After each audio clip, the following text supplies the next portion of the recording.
আবারও নতুন করে অপু বিশ্বাস অপমান করল বুবলিকে। এই নিয়ে থাকছে আজকের ভিডিও। ঢালিউডের দুই আলোচিত নাম অপু বিশ্বাস এবং শবনম বুবলি, একজন দীর্ঘদিনের সুপারস্টার নায়িকা আর একজন নতুন প্রজন্মের জনপ্রিয় মুখ, কিন্তু তাদের সম্পর্ক সবসময় থেকেছে আলোচনায়।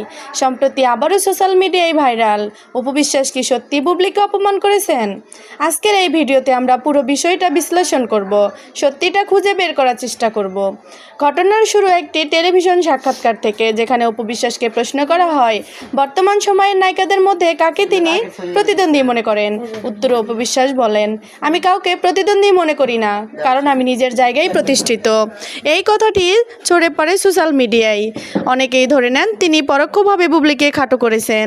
এখানেই শেষ নয়, বুবলি আরও বলেন, কিছু মানুষ হঠাৎ করে আলোচনায় আসে, আবার হারিয়ে যায়, কিন্তু টিকে থাকতে হলে নিজেকে প্রমাণ করতে হবে। এই বক্তব্যকে ঘিরেই শুরু হয় বিতর্ক। নেটিজেনদের একটি বড় অংশ মনে করে এই মন্তব্যটি সরাসরি বুবলিকে উদ্দেশ্য করেই বলা হয়। অন্যদিকে বুবলির ভক্তরা এই ঘটনায় বেশ প্রতিক্রিয়া জানায়। তারা বলেন, বুবলি নিজের যোগ্যতায় আজকের অবস্থানে এসেছে, তাকে ছোট করে দেখা ঠিক না। তবে এখানেই প্রশ্ন, এটা কি সত্যিই অপমান ছিল, নাকি মিডিয়া ও সোশ্যাল মিডিয়ার তৈরি করা একটি ভুল বোঝাবুঝি? কারণ অপু বিশ্বাস সরাসরি কোথাও বুবলির নাম উল্লেখ করেনি। এই দুই নায়িকার নতুন কিছু নয়, বিশেষ করে শাকিব খানকে ঘিরেই তাদের সম্পর্ক সবসময় আলোচনায় থেকেছে।